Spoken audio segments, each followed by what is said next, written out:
On est à la page Gimel Amoud Bet aux 2 points.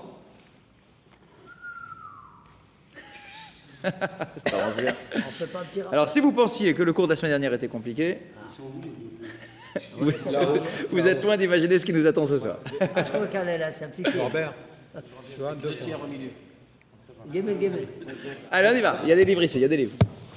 allez-y. C'est bon, on y va? On attaque? Ok. On est aux 2 points. On arrive sur un passage très important pour savoir quelle est la définition et quel est le débat qui existe autour de la traduction du mot mavré. Rappelez-vous, dans la Mishnah, on a dit la troisième source de dommage s'appelle mavré. Et Rashi, sur place, nous avait dit mavré, on ne sait pas ce que ça veut dire. On verra plus tard. On verra plus tard. Le plus tard, c'est ici. Donc on va tomber ici sur la discussion qui est connue, d'accord, qu'il faut connaître, sur la traduction du mot mavré. Ouais. Il y a une marloquette, il y a une discussion. On y va, dans les mots. Vous y êtes, c'est aux 2 points, à mavré et à évrer. Donc on va parler dans ces petits passages-là de mavré, qu'on ne traduit pas, et de éver. Éver, on sait comment le traduire, c'est le feu. Ok. La Gemara pose la question, maï mavré. C'est quoi mavré? La traduction du mot mavré. Rav Amar, mavré ze Adam, ou Shmuel Amar, mavré ze Hachem. Marloquette. Entre Rav et Shmuel, comme très souvent. Rav nous dit, la traduction de mavré, c'est l'homme, pour nous faire comprendre que l'homme est une source de dommages. On est une source de dommages. Réveillé, endormi, dans tous les cas, l'homme est une source de dommages. Il peut commettre des dommages en marchant, en frappant, en tout ce que tu veux, d'accord? L'homme est une source de dommages. Donc d'après Rav, le mot mavré, ça veut dire l'homme. C'est comme ça qu'il faut le traduire, c'est la traduction du mot. Mavré, c'est l'homme. Donc dans les 4 sources de dommages, on a le taureau, le trou, l'homme et le feu. D'accord? Ça, c'est l'opinion de Rav. Shmuel n'est pas d'accord avec Rav. Shmuel, il nous dit non, mavré, c'est pas l'homme. Mavré, c'est la dent. La dent de, pas l'homme, la dent de la vache. Question. On a déjà parlé. On avait déjà parlé là-dedans. Bah ouais. On a parlé là-dedans. Shmuel, il est très, très surprenant dans son opinion. Il dit, tu sais quoi, mavré, c'est la dent. La question, quand on a étudié les 3 premières pages, ce qui est notre cas, on se dit, mais attends, je ne comprends pas. Quand on a parlé de taureau, on avait déjà décomposé le taureau en 3. En disant, le taureau, il faut comprendre la corne, les dents et les pattes. D'accord? C'est comme ça le taureau, il a 3 avotes. Donc les dents, bah, c'est déjà vu dans le taureau. Donc là, maintenant, tu as Shmuel, il nous dit, non, en fait, Shor, donc du coup, il faut qu'on demande, on comprenne, d'après Shmuel, qu'est-ce qu'il met dans Shor? Qu'est-ce qu'il met dans Shor? Parce que nous, dans Shor, on avait mis les cornes, les dents et les pattes. Maintenant, tu as Shmuel qui arrive, il dit, non, les dents, c'est pas Shor, les dents, c'est mavré. Pourquoi il ne l'a pas dit plus tôt? Pourquoi il ne l'a pas dit quand on a parlé de la dent? Pourquoi il a... On arrête Oui, Shmuel, il n'a pas parlé avant. On verra plus tard. Oui. Quand on est sur la vache, on parle de la corne, de la dent et de la patte. Pourquoi à ce moment-là, il n'y a pas un qui vient et qui lui dit non, attends, la dent, on verra plus tard? Alors, quelque part, Voilà. ça revient un peu à ça. Ça revient un peu à ça. Maintenant. Quand on a eu la discussion sur Shor, Shmuel, il a laissé passer, en se disant, quand on arrivera à Mavré, je m'exprimerai sur le sujet, et du coup, il faudra qu'on comprenne qu'est-ce que Shmuel dit à propos de Shor, du coup. Puisque nous, jusqu'à présent, on avait dit que Shor, ça incluait déjà les dents. Maintenant, Shmuel, il dit non, Shor, c'est, les dents, c'est séparé. Alors, Shor, c'est quoi? Qu'est-ce qui me reste dans Shor? Il me resterait la corne et les pattes. Dans le premier, Oui. on a la dent du short. Bien sûr, la dent du Shor. Là, on a la dent. Ça peut être. De quoi? La dent de l'homme? Ça peut être aussi. Ah, la tu dent peux, de l'homme. non, tu peux pas dire un truc pareil. C'est impossible. Parce que lorsque tu dis l'homme, alors à ce moment-là, on n'a jamais eu un enseignement qui nous dit que l'homme, il a différents degrés de responsabilité selon les parties de son corps qui causent le dommage. Ça, on le dit sur le taureau. Le taureau, on sait sur le taureau qu'il y a des caractéristiques, la corne, c'est la colère, les machins, etc. À propos de l'homme, on n'a jamais créé la moindre distinction entre un homme qui casse par inadvertance, un homme qui casse parce qu'il a croqué, un homme qui casse parce qu'il t'a frappé avec ses pieds, etc. Ça, on n'a jamais vu une distinction de ce genre-là. Donc on ne peut pas commencer à dire que l'homme, alors il faut parler de dents de l'homme et puis des pieds de l'homme. Ça n'existe pas, ce genre d'enseignement-là. Sur l'homme, ça n'existe pas. Il y a peut-être une ligne sur la dent, sur la dent, sur les dommages créés par la dent, qui regrouperait à la fois celle qui serait par la dent de l'homme et celle qui serait par le dent de la bête. Tu ne pourrais dire cela que si, à propos de l'homme, il y avait des distinctions au niveau de la responsabilité, d'accord, entre la patte et les pieds et les dents de l'homme. Or, ça n'existe pas. Et dans ce cas-là, Pour l'homme, ça n'existe pas. On n'a aucune distinction au niveau de l'homme de ses responsabilités. Donc la dent ici, c'est sûr qu'il s'agit de la dent du taureau. et pourquoi il extrait dans ce cas-là? Non, vous voulez dire, là, pour Rav, pour Shmuel, c'est la dent du taureau. Bien sûr, c'est sûr. Et alors, où il est l'homme dans les Est-ce qu'il donne de plus? Ah, c'est intéressant ça du coup. Donc il y a deux questions sur Shmuel. Suivant la traduction. Vous voyez? Attendez, non, d'après Shmuel là. Il parle d'après Shmuel. Donc d'après Shmuel, en fait, il y a deux questions. Première question, c'est pourquoi tu extrais la dent du taureau, alors que dans le taureau, c'était bien de dire que tout est inclus dans le taureau. C'est plus facile. D'accord? Donc pour toi, Shmuel, tu arrives comme ça et tu dis non, la dent, c'est un mot tout seul. Donc qu'en est-il des cornes et qu'en est-il de la patte? Il faut avoir. D'accord? Ça, c'est la première question. Pourquoi donc tu fais cette distinction? Et deuxième question, c'est la vôtre. Si tu dis que Mavré, c'est la dent, L'homme, il en est où? il est où l'homme? Il est où l'homme? Il n'y a plus de dommage de l'homme. En tout cas, il n'est pas cité dans la Mishnah, Alors, attends. pour être précis. C'est pas qu'il n'y aurait pas de dommage de l'homme, c'est que dans les quatre qui sont cités dans la Mishnah, Hazak, il n'est pas dans les quatre avots. Alors donc, où est-ce qu'est l'homme? L'homme, c'est bien une source de dommage. D'accord? Donc il faudra effectivement qu'on essaye de creuser. Ouais, on est d'accord. L'homme, c'est une source de dommage. C'est pas dans la même catégorie. D'accord, mais alors donne-moi une catégorie homme.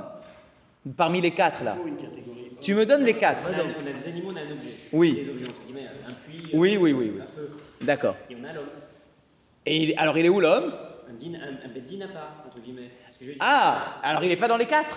Ouais. L'homme n'est pas dans les quatre. Alors ouais, pourquoi est-ce qu'il n'est pas dans les quatre? Nous, jusqu'à présent, et vous allez voir, ce sera le tremplin pour la suite, nous, jusqu'à présent, on a imaginé que les quatre de la Mishnah, ce sont les quatre seules sources de dommages qui existent. On l'avait dit comme ça, rappelez-vous. Quand on avait vu la Mishnah, on avait dit la Torah nous donne quatre sources de dommages, il n'y en a pas plus, c'est clair, c'est net, c'est précis, il y en a quatre.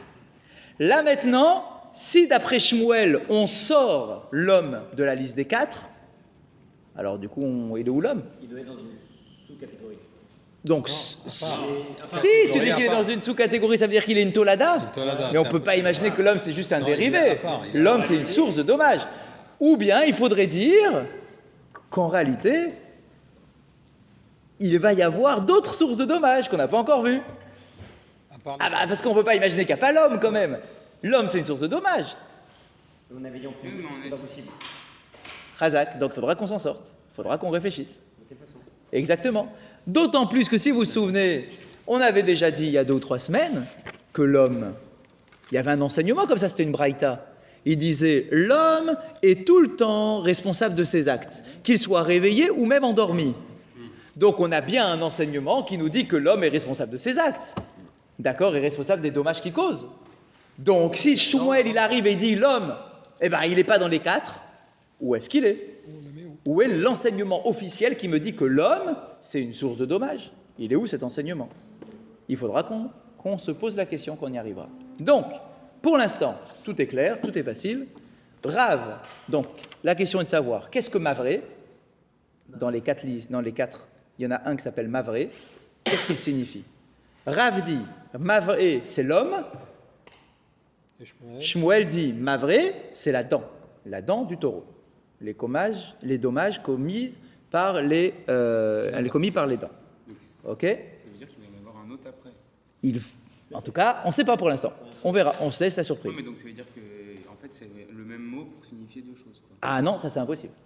Enfin, deux mots pour signifier la même chose. Non plus. Non plus, parce que ça n'aurait pas de sens. Si Mavré c'est la dent, ça signifie la même chose que la dent du taureau qu'on a vu. Ah, donc ça veut dire que quand Shmuel interprète le mot shor, il ne met pas la dent.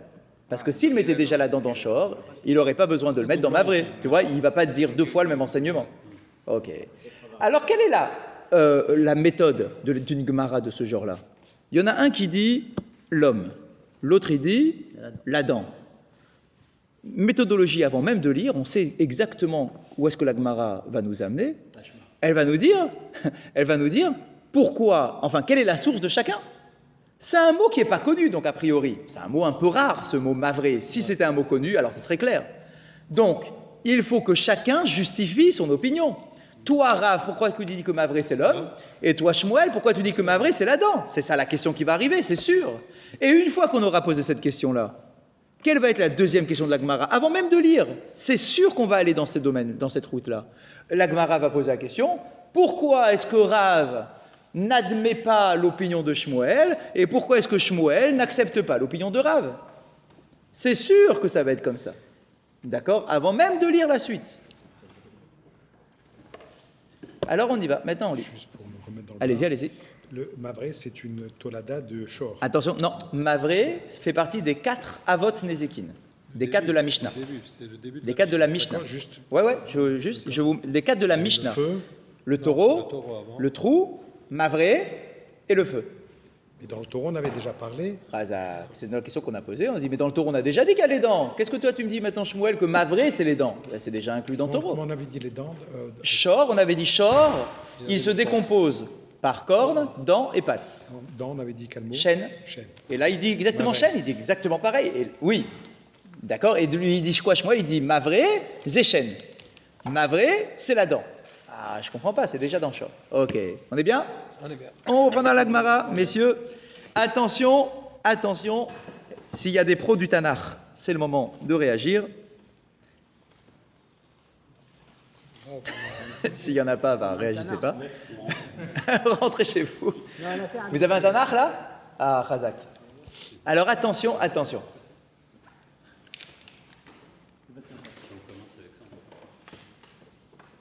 Rav Amar Mavré et Adam. Rav nous dit que Mavré c'est l'homme. Dirtiv. Dirtiv comme il est écrit, donc il nous donne la source. Mavré c'est l'homme, d'après Rav. D'après Rav. Toujours. L'autre c'est Shmuel, ok. Donc d'après Rav, il dit Mavré c'est l'homme. Dirtiv, comme il est écrit. Ah, j'ai un verset qui va me prouver que Mavré c'est c'est l'homme. Écoutez le verset, c'est un verset dans Ishaïa. Déjà quand on parle de Ishaïa, on commence à trembler un peu. D'accord? Ishaïa, c'est compliqué. C'est un prophète un peu ésotérique, des choses cachées dedans. On va essayer de comprendre. Il y a un verset dans Ishaïa. Merci. Voilà le verset dans Ishaïa. Écoutez, écoutez. Amar Shomer. Ata boker vegam laila. Im teva'ayun berayou. C'est un verset. C'est un pasouk dans Ishaïa. Voilà ce que nous dit la traduction. Amar Shomer. Le gardien dit. Ata boker vegam laila. Le matin est venu et le soir aussi. Im teva'ayun berayou. Si vous le cherchez, cherchez-le. C'est pas mieux que Star Wars, ça? Alors. C'est Père Fouras.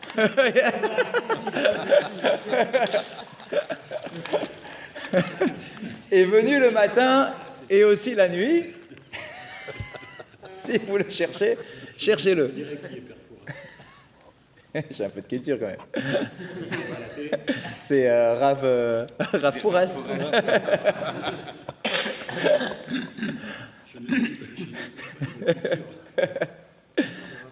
Alors, que nous dit ce verset? Rachi sur ce verset nous dit Amar Shomer, le gardien dit. Qui est le gardien? C'est Akadosh Baruch Hu. Donc, le prophète parle au nom d'Hachem, comme c'est souvent le cas. Amar Shomer, voilà ce que dit notre gardien, Akadosh Baruch Hu. Ata boker vegam laila. Le matin est venu, c'est-à-dire la gloire du peuple d'Israël est passée. Vegam laila, et malheureusement la nuit aussi. L'obscurité, les ténèbres, les chutes, l'exil, etc. Et maintenant qu'on est dans l'obscurité, dans les ténèbres, im tevarayun berayou. Si vous le recherchez, cherchez-le. C'est-à-dire, quel est le message ici? Si tu es dans l'obscurité, donc de l'exil et des difficultés, il faut être capable de chercher la lumière, donc d'essayer de faire tes chouvas, d'accord, de creuser un petit peu pour trouver l'aspiration pour l'élévation spirituelle et la reconnaissance de la Torah. Ok? Bon. Vous allez me dire, et alors? Eh bien, Rav nous dit, c'est la preuve que Mavré, c'est l'homme. Il est où Mavré? Si tu veux rechercher l'homme, il faut le rechercher. La racine du mot. Tevaayun berayou, racine, bet, aïn, he. D'accord, chercher. Dit Rav, voilà comment j'interprète ce verset. Celui qui cherche en réalité, donc c'est l'homme qui cherche. Im tevarayun berayou, si tu cherches, de qui on parle? De l'homme qui cherche, non? Donc c'est bien la preuve que berayou, c'est l'homme qui cherche. La racine bet aïn he, c'est l'homme.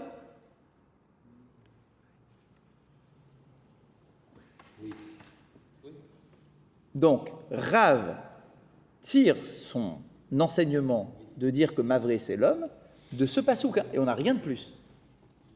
C'est de là que ça vient. Ce qui est incroyable, ça veut dire que ce mot-là, de Mavré, en réalité, on le trouve nulle part ailleurs. C'est un APEC. Ouais, un apax. Un apax. D'accord, on ne le trouve pas. On ne le trouve pas. Il faut arriver dans Ishaïa pour trouver la racine bet aïn he pour nous dire que c'est l'homme. Cette racine n'existe nulle part ailleurs. Ben, si Rav nous dit, voilà le verset qui prouve que Mavré c'est l'homme, ça veut dire que moi Rav, je connais tout ce qu'il y a avant, et je te dis que voilà le verset qui me dit que le mot Mavré c'est l'homme.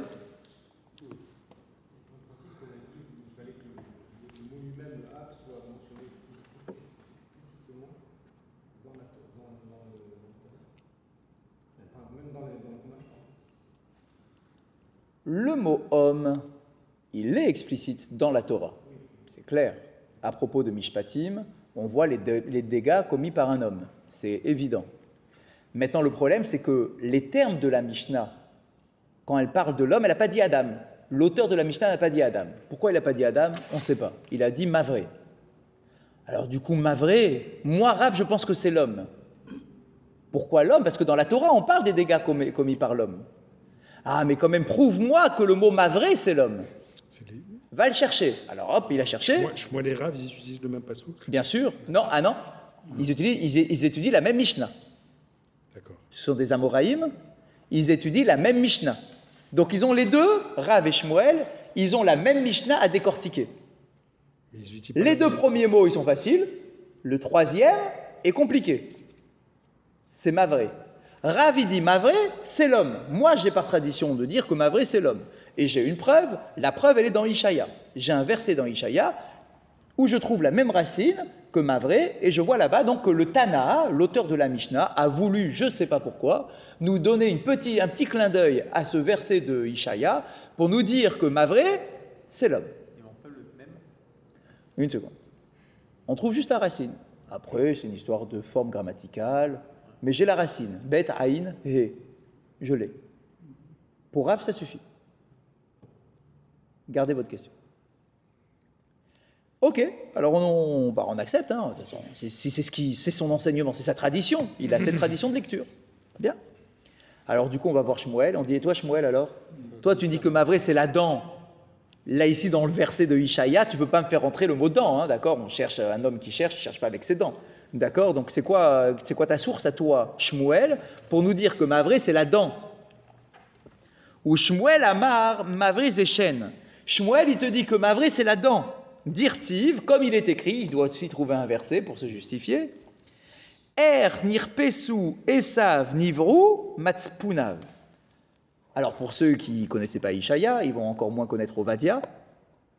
Le prophète Ovadia, on trouve un verset.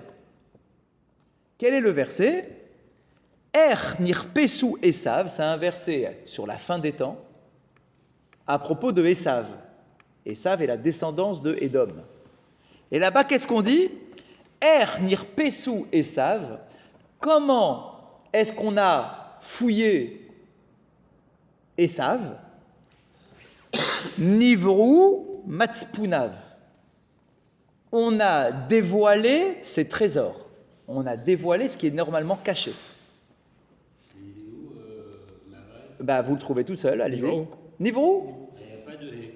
Razak, mais tout à l'heure non plus, il n'y avait pas le hé, c'était un vav. Mais on sait très bien que le hé et le vav, Nivrou, dans les, parce que la danse conjugaisons, se ils peuvent se cache. passer. D'accord? Là, ici, dit Shmuel, j'ai trouvé un verset moi aussi. J'ai la même racine, bet aïn he. Niveau. Nivrou. Il est où la dent? Alors attendez, cherche- c'est-à-dire, se cache elle est où lui-même. la dent? Elle est où la dent? Et attendez une seconde, elle est où C'est la ça, dent? c'est le trésor. Et c'est la Gemara, elle va poser la question, elle est où la dent dans cette histoire? Tu dis que c'est la dent. Maï mashma. Alors la Gemara dit, ce verset il est un peu obscur, quoi. Qu'est-ce que ça veut dire? Kedemetargem Rav Yosef. Alors, pour comprendre ce verset de Ovadia, il faut prendre en considération l'explication qu'en fait Rav Yosef. Quelle est l'explication qu'il fait? Itkin, Itbelish Esav, Itgalian, Matremohi. Comment est-ce qu'on a cherché Esav, donc fouillé Esav? Itgalian, on a dévoilé ce qui est normalement caché. On a dévoilé ce qui est normalement caché. Qu'est-ce qu'on dévoile et qui est des fois caché et qui est des fois dévoilé? Dit Shmuel, c'est la dent. La dent, il y a des moments où elle est cachée, des moments où elle est dévoilée. On voit pas les yeux, on peut voir les yeux. Razak, mais les yeux, c'est pas une source de dommage. La bouche, hein. La langue, D'accord? forcément les dents. Quelle est la source de dommage qui est cachée et dévoilée? Idgalian, d'accord? Comme ça, qui peut se découvrir. Eh bien, c'est la dent. Quand tu as la bouche fermée, on ne les voit pas. Quand tu manges, quand tu parles, d'accord, on peut la voir, on peut les voir. J'ai un petit problème par rapport à cette deuxième explication, c'est qu'on avait dit que en restant dans le sujet, que si on considère que le chêne dans le shor, c'est quelque chose qui fait par routine, parce qu'il lui profite. Tandis Il que fait, là, par profit. Voilà, on n'est pas ici dans ce cadre-là, parce que c'est plutôt la dent carnassière. Oui, mais la dent carnassière, c'est celle qui mange. Oui, mais Par c'est profit. pas qu'un profit. On est bien, on est bien. On est bien. C'est plutôt le lion, c'est celui qui va dévorer. C'est-à-dire c'est plus agressif que manger brouter de l'herbe. Vous avez raison, mais n'oubliez pas que lorsqu'on dit dent ici, ça peut être la dent du taureau, mais pas forcément, c'est une dent animale, ça d'accord, et une dent qui mange. Que ça soit un peu féroce ou pas féroce, c'est la même idée, c'est une dent qui mange. Elle ne le fait pas par colère, elle le fait par nécessité. Elle le fait par profit. Donc on est toujours dans la même caractéristique de la dent. On ne revient pas sur les caractéristiques. La caractéristique, c'est la même. La dent, c'est quoi? C'est un dommage qui est causé pour tirer profit. Je mange. Quel que soit l'animal qui mange. Donc en fait, qu'est-ce qu'il fait ici Shmuel? Il a simplement, c'est compliqué, hein, il a été trouvé un verset dans Ovadia où on trouve la même racine, bet aïn he, comme dans la Mishnah où on dit mavré, en disant là-bas, on parle de la dent, et donc c'est la preuve que mavré, c'est la dent. Allez-y, allez-y. C'est pas l'homme. Si on va dire, ça c'était une dentana. Oui, bien sûr, c'est un prophète, c'est un avis. Par rapport à l'autre source qui est apportée, c'est moins fondamental Que le chercheur. quelque chose qui marchait qu'avec l'homme. Vous ne pouvez pas y placer là-dedans. Là, ils ont donné une traduction. Bah, en fait, qu'est-ce qu'on a eu? On a un Rav au début, Rav. Il dit, mavré, j'ai une verset qui me prouve que c'est l'homme. Et finalement, tu as Shmuel qui est exactement dans la même dynamique, parce qu'il te dit, j'ai un verset qui me prouve que c'est la dent. Attends, Bah, pour les deux, c'est Alors, honnêtement, ouais, c'est ça. Honnêtement, pour Rav aussi, c'est un peu, il faut le rentrer, quoi. Hein. Oui, non, parce que si on admet les deux explications de l'un et de l'autre, Ouais. c'est une lecture différente. Oui. Soit, dans le deuxième cas, maintenant, comment lui va se sortir pour prouver pour l'histoire de la dent? Et par rapport à l'homme, par rapport Ok, toutes ces questions sont très bonnes. Elles vont arriver nécessairement. Ma question, c'est est-ce qu'il a besoin de prouver de se défendre, en fait, de prendre la position de la défense, de dire ta phrase, elle ne marche pas, ou est-ce qu'il a juste besoin d'apporter sa phrase? Alors, au début, ils ont chacun l'obligation d'amener une phrase qui vient prouver leur opinion. Et maintenant, c'est la suite tout de suite, il faut nous dire pourquoi est-ce que tu n'acceptes pas l'opinion de l'autre. L'autre aussi, il a un verset. D'accord. Chacun a un verset, alors pourquoi du coup ils n'acceptent pas le verset de l'autre? Ils se confondent tous les deux? Ou c'est la Mishnah qui... Ils se confrontent, oui, bien sûr, avec Shmuel. Ouais, il y a une discussion. Au regard de la Mishnah initiale, quand on dit Oui, Shor, oui, Shor, Bor, la Mavré. dent, etc. Ouais. La dent, c'est des composantes du Shor. Donc il y aurait une redondance. Razak, c'est une question qui va arriver. Bien sûr, la question est très bonne, elle arrive. Elle arrive. Donc, suivons l'ordre de la Mishnah. Alors la Gemara pose la question Verav, Maïta Malo Amarki Shmuel. Donc, première question, Rav, qui dit que Mavré, c'est l'homme, parce que j'ai trouvé un verset dans Ishaya, etc. Pourquoi est-ce qu'il ne dit pas comme Shmuel? Réponse Amar Lecha, Mikatane Navré. Regardez, alors là, ça va être hyper technique comme démarche. Rav, vous savez pourquoi Rav ne veut pas dire comme Shmuel? Il dit parce que la forme grammaticale de ton verset, elle ne correspond pas au mot de la Mishnah. Toi, dans ton verset, c'est quoi la forme? C'est Nivrou. D'accord? Nivrou. Noun au début. Rav dit, si dans la Mishnah il était écrit Navré avec un Noun, j'accepterai ton verset. Mais il y a un petit décalage entre ton verset et la forme qui est utilisée par la Mishnah. Donc je rejette ton verset, je rejette ton interprétation du verset. Ce n'est pas la traduction de la Mishnah, c'est pas possible, parce que c'est pas la même forme. Il n'y a pas le Noun dans la Mishnah, il y a un Mem à la place du Noun. Alors, et Shmuel, Maïta Malo a marqué Rav. Alors, du coup, tout de suite, on pose la question à Shmuel. Et on dit, alors, Shmuel, puisque ton verset est un petit peu faiblard, bah, prends celui de Rav, non, qui a l'air tellement beau. Alors, Shmuel, il va te répondre. Amar lecha mikatane boé. Il dit, mais le verset de Rav non plus, il n'est pas précis. C'est pas exactement la même forme grammaticale que le mot mavré. Là-bas, il y avait écrit quoi dans le verset que Rav utilisait? Im tevaayun be'ayou. Be'ayou. Il n'y a pas de même non plus. Donc, qu'est-ce que tu fais comme reproche? C'est quoi ce reproche complet? Pour me faire un reproche, il faudrait que toi, tu sois sûr du tien, en me disant, ah ouais, le mien, il est parfait. Il y a les mêmes lettres, même, bet, aïn, he. D'accord? Or, dit Shmuel, mais ce n'est pas le cas de Rav non plus. Tu me reproches d'avoir un noun dans mon mot, mais moi, je te reproche que le verset que tu utilises, il n'y a pas de même non plus. Il y a directement un bet, aïn, vav. Donc, s'il est écrit dans la Mishnah Boré, j'aurais accepté, mais c'est pas ce qu'il y a écrit. Il y a écrit Mavré, donc la forme grammaticale n'est pas non plus la bonne. Donc finalement, ils se sont envoyés exactement le même reproche l'un et l'autre. C'est que oui, à la rigueur, tu as la même racine, mais tu n'as pas la même forme grammaticale, la même conjugaison qu'il y a dans le mot de la Mishnah. Donc finalement, on se retrouve au point mort. D'accord? Il y en a un qui a dit ton verset il est moyen, l'autre il dit le tien aussi. D'accord, donc ouais, c'est ça. D'accord, qu'est-ce qu'on fait comme ça?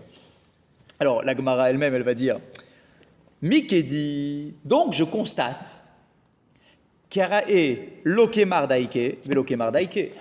Résultat des courses, c'est que les versets qui ont été rapportés, eh ben, ils ne correspondent pas ni à l'un précisément et ni à l'autre précisément. D'accord, il y a une faiblesse dans les versets des deux. Donc finalement, tu ne peux pas contrecarrer l'opinion de l'autre juste en lui rétorquant que ton verset ne correspond pas au mot de la Mishnah. Parce que l'autre, il te répond exactement la même chose. Donc, il y a un autre il faut discuter sur un autre domaine, d'accord, sur une autre dimension. Allez, le verset, il n'est pas assez précis des deux. Mais bon, allez, disons, vous avez trouvé tous les deux une source, soit pour dire l'homme, soit pour dire la dent. Donc maintenant, la Gemara va reposer la question sur le fond. Dans les deux cas, tiré par les cheveux. Mais tiré par les cheveux dans les deux. Ouais. Mais au moins, on va dire, on a la racine, quoi. D'accord? On a le bet aïn, vav ou yud ou he. Mais allez, une fois qu'on a trouvé cette petite allusion, on revient maintenant sur la question. Pourquoi est-ce que l'un ne dit pas comme l'autre? Et ne recommence pas à me dire, ah oui, parce que son verset, il n'est pas précis. Le tien non plus, il n'est pas précis. D'accord? Donc donne-moi maintenant une autre raison plus profonde pour laquelle tu ne veux pas dire comme l'autre. Et donc maintenant, on va rentrer sur la réflexion. Rav Maïtamal ou Amar Kishmuel. Pourquoi est-ce que Rav, qui dit que Mavré c'est l'homme, pourquoi est-ce qu'il refuse de dire comme Shmuel, qui pense que Mavré c'est la dent? Tana Shor Vechol Mine des Shor. Rav, il est cohérent. À notre regard, il est plus simple. Il dit, mais attends, Rentre dans les pourquoi clous. tu veux dire que mavré, c'est la dent, alors qu'il y a déjà le mot shor? Le mot shor, il vient inclure tout ce qu'il y a dans le taureau. Donc, les cornes, les dents et les pattes, tout est dans le mot shor, comme on l'avait toujours expliqué jusqu'à présent. On a toujours dit que shor, c'était les trois.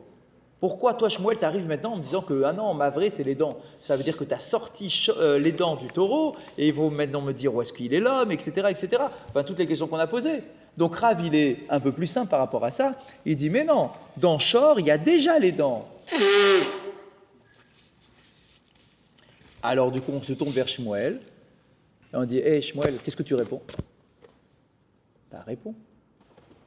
Shor, il est déjà écrit, même pour toi, il est déjà écrit. Ne commence pas à me dire, ah non, mais moi, j'ai pas Shor. Le mot Shor, il est dans la Mishnah. Shmuel ne peut pas mettre une croix sur la Mishnah. Il n'a pas la puissance. Ce n'est qu'un Amora. D'accord, c'est pas un Tana. Il ne peut pas dire, j'accepte pas la Mishnah. Il n'a pas le droit de faire ça. Il est obligé de gérer la Mishnah. Donc, de quoi? Oui, exactement. Donc, on se tourne vers Shmuel en disant, Shmuel, et toi alors le mot shor, il est aussi écrit dans ta Mishnah donc que tu interprètes. Donc pourquoi tu me dis que les dents elles sont pas dans le mot shor? Donc Amar ou Shmuel Nami Hatana les shor. Et donc pour Shmuel aussi il est déjà écrit le mot shor. Donc on est bien d'accord, il faut que Shmuel se justifie. Et là il va y avoir une particularité. C'est pas Shmuel qui va parler. On va parler au nom de Shmuel. Shmuel n'est pas là. Donc ce n'est pas un débat direct entre Rav et Shmuel. D'accord? On a deux opinions, c'est l'opinion de Rav et de Shmuel. On les a fait parler, et là on va continuer à les faire parler. On n'a pas Shmuel lui-même qui est sur place en disant « je vous explique ce que je pense ». Il va y avoir des élèves ou des interprètes au nom de Shmuel qui vont venir dire ce que pense certainement Shmuel. Le premier qui intervient s'appelle Rav Yehuda. Alors, Amar Rav Yehuda. Rav Yehuda vient et il va t'expliquer ce que Shmuel pense, d'après lui. Tana Shor les Carnot ou Mavré les Chino. Il vient créer une distinction. Il vient te dire que quand on dit Shor dans la Mishnah, c'est pas les trois. Pourquoi tu veux que ce soit les trois? Shmuel, d'après Rav Yehuda, ne considère pas que c'est les trois. Shor, qu'est-ce qui définit le plus le taureau, les dommages causés par un taureau? C'est la corne. Le taureau, c'est sa corne. Il endommage avec sa corne. Que tu me dises qu'il mange, etc., d'accord, mais ça s'appelle pas taureau. Le taureau, c'est quand il encorne. Donc, dit Rav Yehuda, Shor, c'est la corne. Et Mavré, c'est la dent. Et la patte.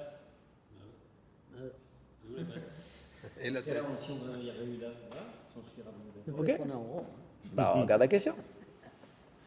D'accord? Regarde-la toi, j'ai plus de place. Donc, si on prend la lecture de Rav Yehuda, voici donc les 4 sources de dommages: la corne, le trou, les dents et le feu. J'avais pas besoin de Rav Yehuda. Ah bah si. Ah oui. Ah bah Non, comment parce alors? qu'on c'est sait bon. déjà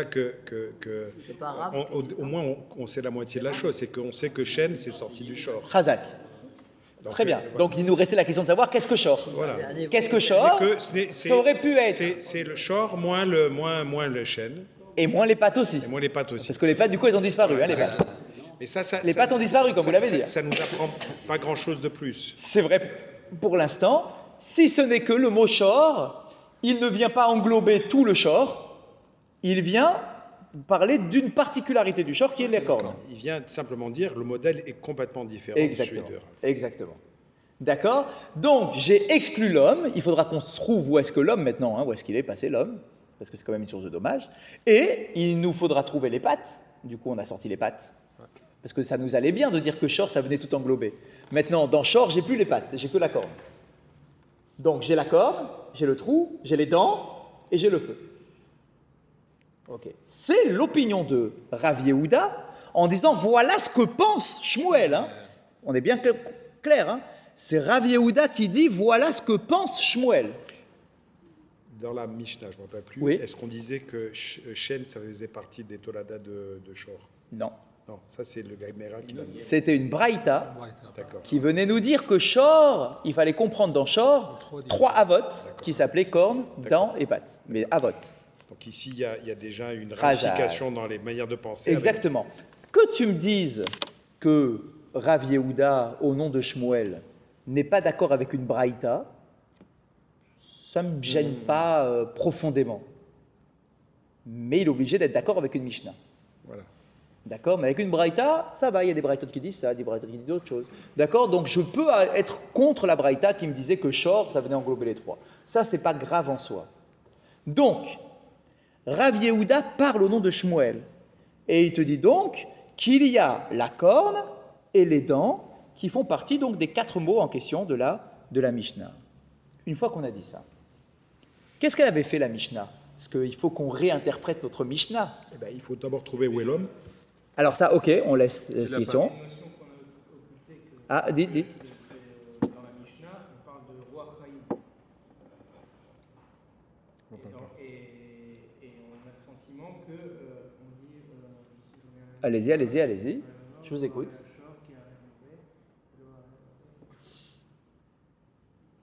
Shesh Baen, roi Chaim. Shesh Baen. Ouais, Pluriel. ouais. Ça sous-entend que c'est l'homme. Pourquoi roi Chaim? Parce que c'est l'homme, parce que le puits, Roi Chaim. le puits et le feu ne sont pas le Chaim dans le Shor et l'homme. C'est Alors Roi attendez, Chaim. d'accord. Mais c'était quoi le Zévazé? Rappelez-vous ce qu'on avait dit dans la Mishnah, qu'on avait décortiqué.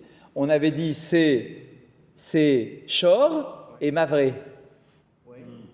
Et bien là ça marche. Shor et Mavré, c'est roi Chaim. Avec la dent.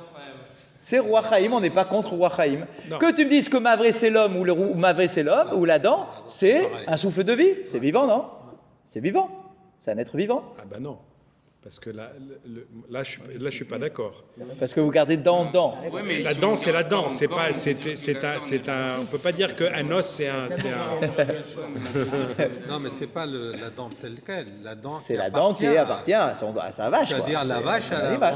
a mordu avec Elle le- a un roi Chaim, c'est ça, c'est un dommage C'est ça qui est causé roi Chaim. par un être vivant. C'est pas comme le feu qui est à part ou le puits qui est à part. Je suis d'accord, c'est pareil, donc ça rentre bien avec roi Chaim. Il y avait des. Comment ça On s'appelle? ne parle pas de la dent en valeur absolue. On parle de la dent, La dent qui est du dans taureau. la bouche du taureau. C'est ça, qui vient de se Donc ça déplacer, qui vient devient de te roi mordre. Chaim. Il a mangé, il a roi Chaim. Mais ce que je te dis, c'est que je suis pas d'accord avec ça. Ah, t'es pas d'accord.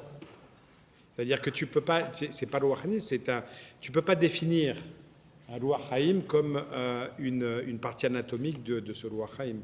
Non. Alors, on y reviendra. Si on reprend l'analyse de la Mishnah, rappelez-vous, on avait dit quelque chose de très important. Une fois qu'on avait donné les 4, on avait dit attention, je veux bien que tu m'en donnes 4, mais je veux une condition à respecter, qu'on ne puisse pas déduire l'un de l'autre. Si tu me donnes une liste explicite de 4, en me disant voici la liste officielle. Oui. Si tu me dis que c'est ces 4-là, c'est que je ne peux pas les déduire tout seul, parce que si je peux les déduire tout seul, tu n'as pas besoin de me les écrire. Vous vous rappelez, on avait dit ça sur la Mishnah. Si je peux les déduire tout seul, je suis un grand garçon. Hein. La Mishnah ne s'adresse pas à des enfants. La Mishnah s'adresse à des gens qui sont capables de réfléchir. Donc, si tu me donnes les 4 en me disant voilà la liste, c'est compliqué, machin, voilà la liste des 4 sources de dommages, il faut nécessairement que je ne puisse pas déduire l'un de l'autre. Si je peux déduire l'un de l'autre, tu n'as pas besoin de me l'écrire. D'accord? Je ne suis pas plus bête qu'un autre, je peux les déduire tout seul. Moi, ça veut dire qu'il faut qu'il nous apprenne un truc en Razak. Si un auteur de Mishnah vient nous présenter une liste avec 4 choses, en nous faisant comprendre, sous-entendu, que c'est la liste exhaustive, c'est ça les 4, et il fallait absolument que je te les donne, pourquoi il faut que je te les écrive? Parce que tu n'aurais pas pu les déduire tout seul. Ça marche pas, c'est ce que je disais. Donc il ça faut... marche pas parce que tu peux pas dire le Shor Alors, et la dent du Shor. donc il faut absolument, Qui donne une précision. comme on l'avait fait pour la Mishnah, quand on avait dit que Mavré c'était l'homme, on avait dit on ne peut pas déduire l'un de l'autre, et on avait donné les particularités de chacun pour nous dire et pour prouver qu'on ne peut pas déduire l'un de l'autre. Parce que si on peut déduire l'un de l'autre, j'ai pas besoin que tu me les écrives.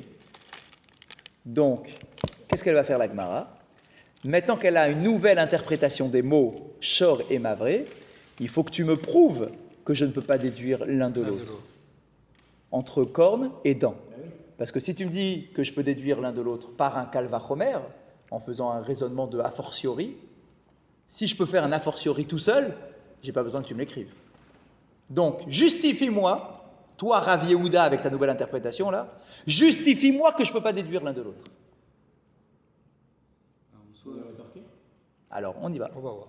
Voilà ce que dit Rav Yehuda. Ve'achika amar. Et ainsi il faut dire, c'est-à-dire voilà le raisonnement qu'il faut faire. L'orei akeren she'en anaa leaziko kerei ashen sheyesh anaa leazika. Première partie du raisonnement. Donc j'ai quoi à mettre dans la balance du raisonnement, d'accord, les deux tzad, les deux côtés du raisonnement. J'ai Shor et Mavré, d'accord, c'est ces deux-là que je dois prouver que je ne peux pas les déduire l'un de l'autre. Surtout qu'ils sont proches, puisqu'il y en a un c'est une corne et l'autre c'est la dent. Donc je dois prendre le premier, donner une particularité, voir le deuxième avec ses particularités et me prouver que je ne peux pas déduire l'un de l'autre. Et donc voilà ce qu'il dit. Il commence par la corne, c'est normal, parce que Shor c'est le premier des quatre. Or tu me dis que Shor c'est la corne, donc je prends la corne en premier. La corne a une particularité, c'est laquelle? She'en anaa leaziko. Quand un taureau en corne, donc avec sa corne, commet un dommage avec sa corne, il ne tire pas un profit du dommage. On avait dit que c'était de la colère, vous vous rappelez? Bien, il ne tire pas un profit. Alors que de l'autre côté, la dent, elle tire un profit. Donc le Rabbi Yehuda, il dit quoi? L'orei velorei. La particularité de la corne, la Mishnah vient enseigner que je suis responsable pour un dommage causé par la corne de mon taureau, un dommage sur lequel il n'y a pas de profit lorsqu'elle commet le dommage. Alors que la dent, elle, je viens aussi t'apprendre que tu es responsable des dommages causés par la dent de ton taureau, alors qu'il y a un profit lorsqu'elle commet le dommage. Ouais, je termine la phrase et après on discute, c'est la page d'après. Et rappelez-vous, dans la Mishnah, on avait dit dans les deux sens, ni l'un de l'autre, ni l'autre de l'un. Donc maintenant on fait l'inverse, on prend la dent en premier. L'orei ashen she'en kavanoto leazik, keriya keren she kavanoto leazik. Et la particularité de la dent, elle n'a pas d'intention de commettre un dommage, elle a juste une intention de manger, mais ce n'est pas une intention de nuire à l'autre. Donc, la particularité de la dent, c'est qu'elle n'a pas d'intention de commettre un dommage, alors que la particularité de la corne, elle a une intention de commettre un dommage. C'est ça les particularités. C'est ça les particularités de chacun. Pourquoi on dit pas que la particularité de la dent, c'est de tirer profit? Pourquoi on l'a mis au négatif? Vous avez d'ailleurs remarqué, les deux sont mis au négatif. Vous avez remarqué? Même le premier, chez Enana Aleazika.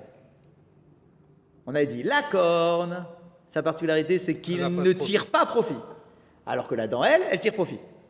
Après on a dit la dent, elle n'a pas d'intention de causer un dommage, alors que la corne, elle a une intention de causer un dommage. On pourra peut-être dire a fortiori.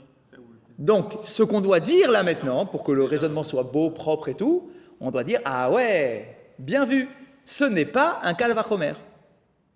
Pourquoi on ne pourrait pas faire un Kal Vachomer? Alors c'est quoi le Kal Vachomer? Allez. Si déjà, pour quelqu'un qui n'a pas, un animal en l'occurrence, qui n'a pas l'intention de faire un dommage, alors oui, on va rendre responsable le propriétaire, à plus forte raison, pour sa bête qui aura un dommage. On ne pourrait pas penser comme ça? Pas forcément, je peux me dire non, mais on ne pourrait pas penser comme ça. Alors, réfléchissons donc sur ce fameux Kal Vachomer.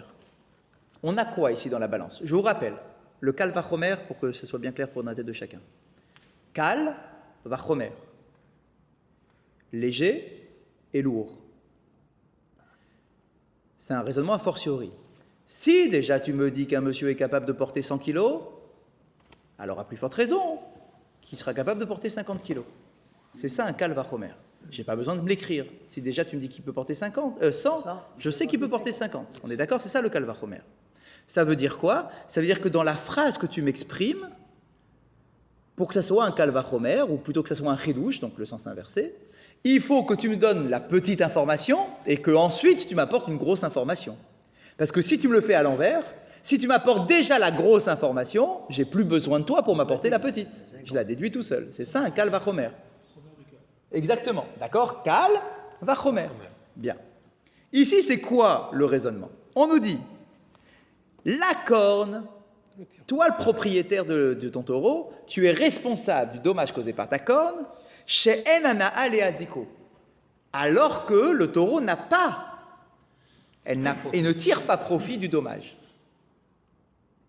Il ne tire pas profit du dommage. Ça, alors que la dent, elle tire profit du dommage. Quand on dit à propos de la corne, il ne tire pas profit du dommage, c'est Kal ou c'est Chomer? C'est Kal ou c'est Chomer? C'est Kal. C'est Kal. C'est Kal. C'est léger ou lourd? Si déjà je te dis que tu es responsable, alors que ton taureau, il a tiré aucun profit. Donc tu es responsable s'il tire profit. Donc c'est Chomer. À plus forte raison. S'il tire profit. Donc le premier, c'est Kal. il est Kal. Lequel le premier? La corne.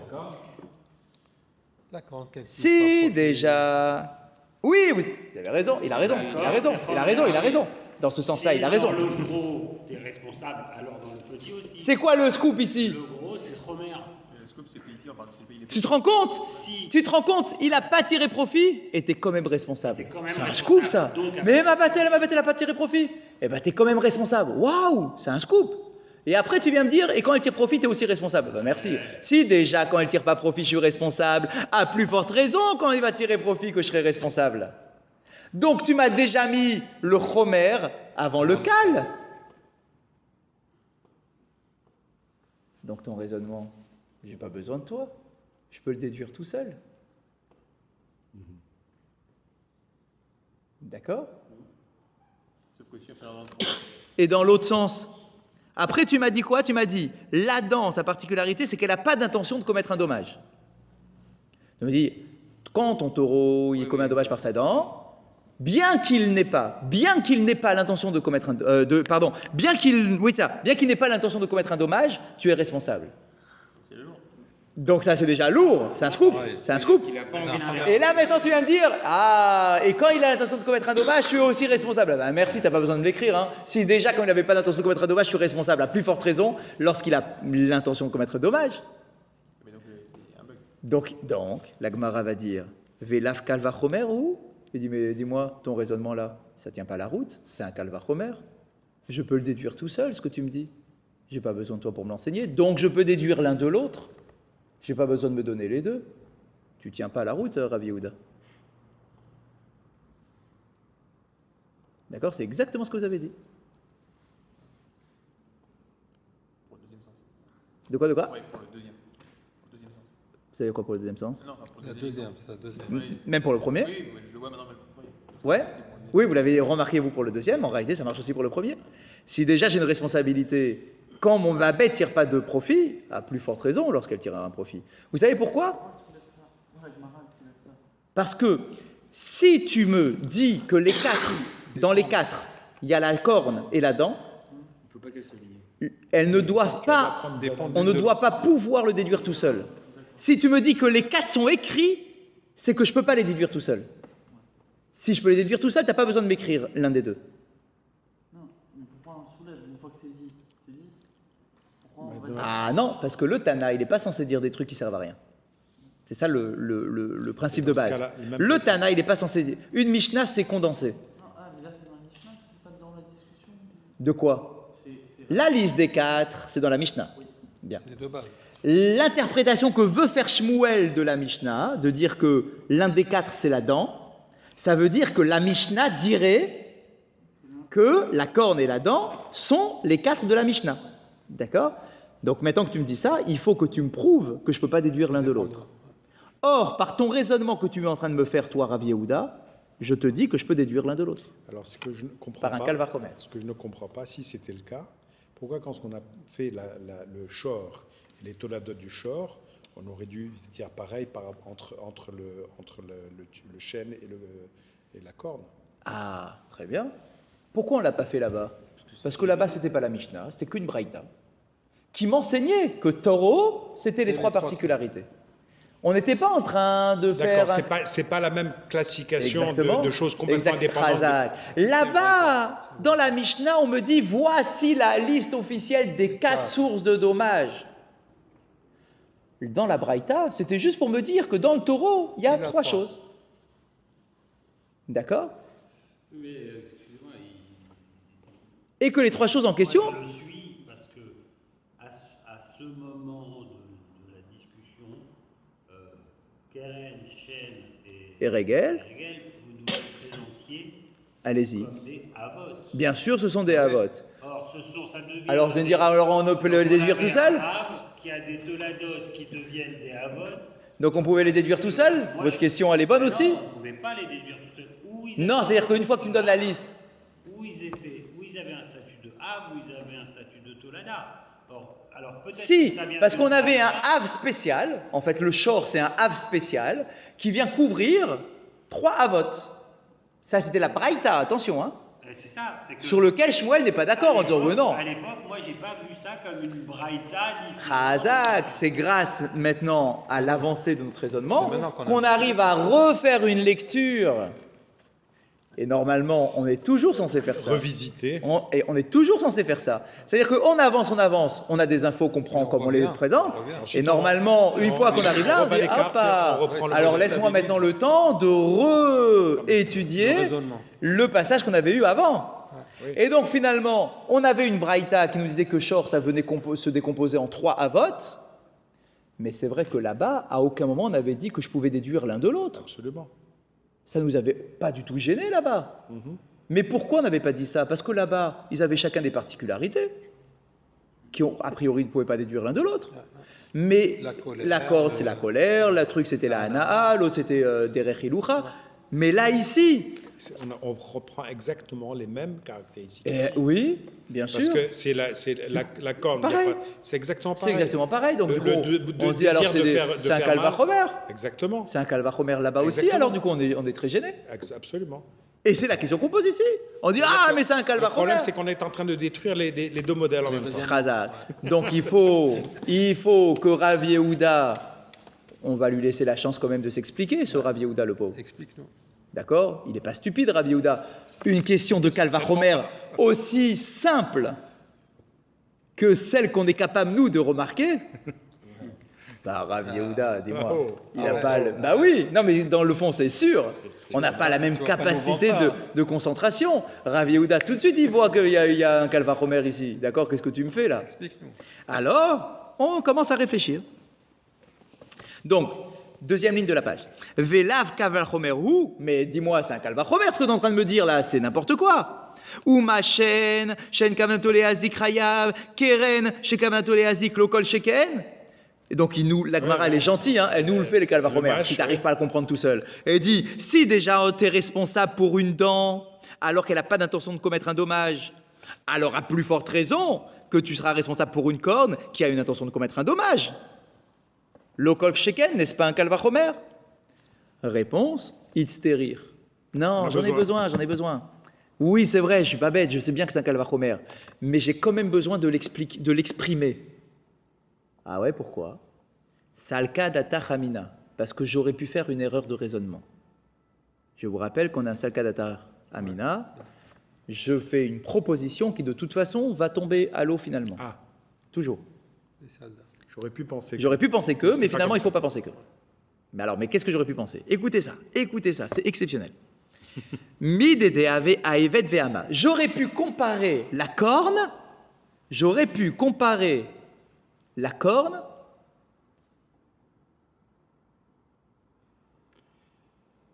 au serviteur. Et Et à la servante. J'aurais pu comparer la corne au serviteur et à la servante. D'accord. Qu'est-ce qu'on dit à propos du serviteur et de la servante? On dit des tas de choses. Oh là là, c'est compliqué. Les lois sur les serviteurs et les servantes de l'époque de la Torah, c'est hyper complexe. Mais là, on nous dit sur un point, j'aurais pu comparer. En quoi tu compares la corne de ton taureau Avec à le ton serviteur. serviteur? Alors, on découvre, on avance. Le taureau, il te sert pour, Ouais. Alors, on va voir. Lav afalgav de kamatan leazik afilu acheptere. Il y a un din spécial quand tu as un serviteur et une servante. Ton serviteur, il n'a pas de biens qui lui appartiennent. C'est ton serviteur. Tous les biens du serviteur, ils sont à toi. C'est le principe. Mais tu t'occupes de lui, hein, d'accord? C'est pas qu'il est à la rue. C'est toi qui le nourris, c'est toi qui le blanchis, c'est toi qui l'accueilles chez toi à la maison. Donc il n'a pas besoin d'avoir une bourse à lui. Tous les biens de ton serviteur sont à toi. Donc, on aurait pu imaginer que les dommages causés par ton serviteur, c'est toi qui dois les rembourser. Bien sûr. On aurait pu imaginer un truc pareil. Bien. Eh bien, là, l'Alacha nous dit, eh bien, pas du tout. Lorsque ton serviteur commet un dommage volontairement, Voilà. tu es dispensé de payer. Bien sûr. Si volontairement, c'est normal. Volontairement, pourquoi? Pourquoi vous dites c'est Il a normal? pris la responsabilité de casser un verre. Oui. C'est l'herbe, il casse un verre. Alors? C'est lui qui est responsable. Donc, Mais le taureau, il Mais lui, il n'a pas d'argent pour payer, le serviteur. Il travaillera des heures en plus. Non, d'accord. Maintenant, le serviteur, là, quand c'est mes propres biens, t'es mon serviteur, c'est mes propres biens, ok? Mais là, c'est pas ça qu'on dit. Si le serviteur, il a été chez le voisin, et il a cassé l'objet du voisin, qui c'est qui paye? La Gemara nous dit, pas tour. Tu payes pas. Le propriétaire, pas tout. Moi, T'en j'ai un payes problème pas. par rapport à ça. Ah bah attendez, on n'a encore rien Oui, dit. mais j'ai un premier Ah bah, problème pourquoi il technique. paye Il va en avoir, oui. Oui, le premier problème technique, c'est qu'on Pourquoi a il paye dit, pas? Attendez, on va voir. Alors, maintenant, vous avez compris la question. c'est qu'on a dit qu'on ne pouvait pas les dynimes des nésikim de l'homme ne peuvent peut-être pas être comparés par rapport à celui de l'animal. Oui, Donc là, c'est exactement ce qu'on est en train de faire ici. Sarazak, mais on est en train de nous dire, alors c'est juste une ouverture de porte, hein. On est en train de te dire que peut-être, il faudrait comparer la corne de ton taureau au cas du serviteur qui a un dîne donc très spécial, d'accord, que ton serviteur, lorsqu'il commet un dommage, tu n'es pas tour de payer. Alors pourquoi? Oui, mais le serviteur, il va avoir lui-même son havre, donc on ne peut pas... Ah, mais oui, mais le serviteur, Propriétaire et responsable. tu peux pas dire que le serviteur, il est dans la même catégorie que homme. Non, partez pas. Quand même. Allez pas vous plaindre aux droits de l'homme. 2 minutes. On est en train de dire simplement. On est simplement en train de dire qu'au niveau du din, de la responsabilité civile, qui a la responsabilité? On n'est pas en train de dire qu'un serviteur c'est pas un homme. Un serviteur c'est un homme. Mais au niveau de ses responsabilités civiles, C'est le propriétaire. Razak, qu'en est-il? Alors regardez ce qu'on nous dit, 2 minutes. Loshna, Amar Ravashi, Atu Evet Ve'ama, Lav Tamar Rabba Itbehu, Shema Yaknitu Rabo, Ve'yeler Ve'yadli Gedisho Shel Chavero, Ve'nimtza Zemechayev et Rabo Me Amane Bechol Yom. Pourquoi est-ce qu'on a été obligé de dispenser la responsabilité du propriétaire vis-à-vis de son serviteur? Parce que imagine, un jour, tu as mal parlé à ton serviteur. D'accord, tu lui as fait travailler un peu trop que ce qu'il voulait travailler lui. D'accord, tu lui as mal parlé. Ok. Du coup, il va se dire, celui-là, je vais me venger. Demain, je vais sortir dans la rue, je vais aller chez mon voisin, je vais brûler le champ de mon voisin. Qui c'est qui va payer? Mon serviteur, mon maître. Si tu donnais la possibilité à la RIC de dire que c'est le propriétaire qui paye pour les dommages du serviteur, le serviteur pourrait jouer avec ce principe à la RIC en se disant j'ai un moyen de faire payer, de faire payer mon maître juste pour le plaisir. J'ai un dommage, d'accord, que je vais créer et tous les jours je vais aller faire payer mon maître. Il n'est pas responsable. Exactement, puisque moi je ne suis pas responsable, c'est mon maître qui doit payer d'après la halakha. Mais il a raison. Quoi? On a cherché à distinguer. Il a dit istarer entre la corne. La corne, c'est-à-dire le désir volontaire de faire du mal. Bah oui, c'est un désir volontaire de faire du mal. Là. Et la dent qui est pour se nourrir. D'accord? Oui. Donc alors ici, on s'aperçoit qu'ici, il va en tirer un profit s'il fait du mal au évêque. Exactement, c'est bien ce qu'on est en train de dire ici. On est en train de dire que tu es obligé de m'écrire alors que j'aurais pu le déduire tout seul. On dit non, tu dois l'écrire parce que si tu ne l'avais pas écrit, tu aurais commis une erreur. Tu l'aurais rendu patour. Tu aurais dit que la corne, c'est patour, c'est dispensé. Ah ouais, pourquoi il serait dispensé? Parce que c'est le même dîne que finalement, c'est le même dîne que le taureau, que le serviteur. Mais ça peut pas être le même dîne pour un être humain et pour un animal. Pourquoi? Parce qu'on a dit Allez-y. que c'était pas le même. Pourquoi? Ah, je sais pourquoi. Mais bien évidemment. C'est pour ça que c'est un salkadata chamina. Salkadata chamina, je vais tout de suite le baser. Pourquoi? Tu es en train de me comparer le serviteur au taureau, mais qu'est-ce que tu me racontes? Le serviteur, lui, il a été vexé parce que tu lui as mal parlé, d'accord, parce que tu l'as fait trop travailler. Alors le lendemain, il va se dire, je vais aller me venger contre mon maître, je vais aller brûler le champ de mon voisin. Mais le taureau, lui, quoi, tu connais un taureau, toi, parce que tu lui as mal parlé, le lendemain, il va dire, ah ben, je vais aller encorner tous les taureaux du coin, parce que je vais me venger sur mon... D'accord, on n'en sait rien. c'est ça. D'accord, on peut pas dire ça sur un taureau. Donc, tu es en train de me dire, ah ouais, je suis en train d'apprendre. Je risquais de me dire que la corne, elle est dispensée de payer parce que ça ressemble au serviteur. Ah, ça ressemble pas du tout au serviteur. Le serviteur, c'est un homme, il a une conscience, il est vexé, il a une réflexion, il va aller se venger. Mais le taureau, il va pas se venger. Donc, je rejette toujours, et je reviens donc à la question, c'est un calvachomer. Toi, tu vas dire, ah non, mais c'est un calvachomer. Oui, c'est vrai, mais il faut quand même que je l'écrive, parce que sinon, tu aurais fait une erreur de raisonnement. Finalement, le raisonnement, j'aurais pas fait l'erreur de raisonnement, parce que je n'aurais pas comparé les deux, donc c'est bien un calvachomer. Donc pourquoi tu me donnes les deux? On est bien? Clair? Rivi Hanania. Il faut 2 Ah, la semaine prochaine, si Dieu veut, on a cours.